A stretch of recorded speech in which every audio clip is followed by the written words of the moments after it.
ګرانو مینوالو السلام علیکم. په دې هیله چې تاسو به ټول روغ جوړ او خوشحاله وئ. مینوالو، کابل ته د محسن داوړ عالي وزیر سفر او په اړه یې د پاکستان خبرګونونه او هغوی ته د پاکستان د لوري اخطارونه او د هغوی د کړنو دا ډول عمل د پاکستان د لوري سخت چیلنجونه د دې او دې ډول نورو معلوماتو په اړه باندې موږ تاسو ته په دې ویډیو کې پوره معلومات درکوو. مخکې له دې چې موږ دغه ویډیو پیل کړو، تاسو لومړی زموږ دغه یوټیوب چینل له ځان سره سبسکرایب کړئ، ویډیو لایک او شیر کړئ ترڅو تر ډېرو خلکو ورسیږي. کابل ته د محسن داوړ عالي وزیر سفر پاکستان کې خبرګونونه خپاره کړي. د پاکستان د دولتي راډیو پاکستان په ګډون ځینو نورو پاکستاني رسنیو کابل ته د پښتون ژغورنې غورځنګ غړي عالي وزیر او محسن داوړ پر سفر او هلته د دوی تود هرکلي باندې سختې نیوکې کړي دي. راډیو پاکستان نن سه شنبه په یوه خبر کې لیکلي افغان پوځ د پښتون ژغورنې غورځنګ غړي محسن داوړ عالي وزیر ته په کابل کې هغه مهال تود هرکلی کړی چې دوی د نوي ټاکل شوي ولسمشر محمد اشرف غني د لوړو مراسمو کې ګډون لپاره ورغلي وو.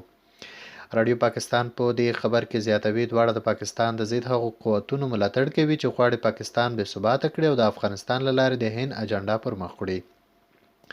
پر خواله رسنیو د راډیو پاکستان پر دې خبر د سختو غبرګونونو په پایله کې شاوخوا 6 ساعته وروسته راډیو پاکستان دغه خبر له خپل ټویټر او ویبپاڼې لرې کړ.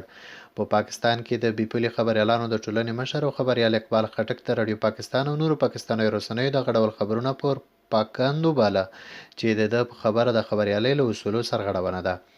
د پاکستان ملي راډیو ویلي چې افغان پوځ د عالي وزیر او محسن داوړ تود هرکلی کړی دی.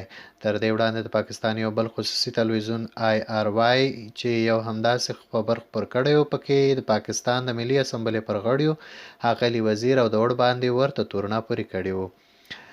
یاد تلویزیون ادعا کوي چې د عالي وزیر او محسن داوړ د اجنډا په هکله یو ځل بیا رښتیا ولس څرګند شو.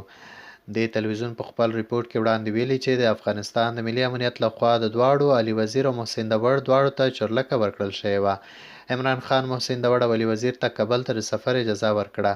له پاکستانه د افغان ولسمشر محمد اشرف غني د لوړې مراسمو ته 23 کسیزه پلاوی وربلل شوي وو چې 21 کسان پکې یو ځای لاړل، خو عالي وزیر او محسن داوړ پاکستاني چارواکو ذکر وګرځول چې دوی په خبره نومونه یې ممنوع الخروج لیست کې وو.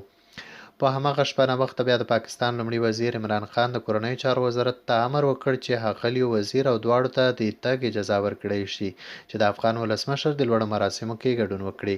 وروسته بیا د دوشنبې په سهار وختي مهال ښاغلي وزیر او دواړو د تورخم له لارې کابل ته ولاړل چې له جلال اباده تر کابله په چورلکه کې ورسول شول. د ولسمشر غني لوړې مراسمو کې سلګونه کسانو برخه اخیستې وه. مینوالو، تاسو د نور معلوماتو لپاره زموږ دغه چینل له ځان سره سبسکرایب کړئ ترڅو زموږ نور ټول معلومات تاسو ته په وخت باندې ورسیږي.